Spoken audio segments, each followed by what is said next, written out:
ছেলেটা নিয়ে ওর পিছনে ধাওয়া করছো কেন? আর করেন না চেয়ারম্যান সাহেব, রেশপিউ যন্ত্রণায় তো গ্রামে থাকা গেল না। কেন, কি করছে? প্রত্যেকটা দিনই তো হয় কিছু না কিছু করে। আজ আবার কি করলো? চেয়ারম্যান সাহেব আজকে রহিমের রসুই করছে। রেশমি, কথা কি সত্য? হ্যাঁ তো কি হয়েছে, খাওয়ার যে আমি খাবো না? দেখছেন চেয়ারম্যান সাহেব কি বেশরম মায়া, রস চুরি করে খায় আবার তার স্বীকারও করে। আচ্ছা চুপ থাক, তোর কাছে রস খাইছি, টাকা দিব দুলা ভাই, তোর তো আমি উপকারী করলাম। কি টাকা দেবো মানে? তোর জন্য আমি 1 টাকাও দিতে পারবো না। তোর জন্য অনেক টাকা গুণাগার দিয়েছি, এবার তোর শাস্তি পাওনি লাগবো।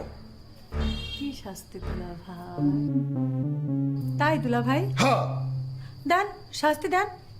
আমি কিন্তু আগের দিনের কথা সবাইকে কইয়া দেব। কি কবি তুই? কি কবি?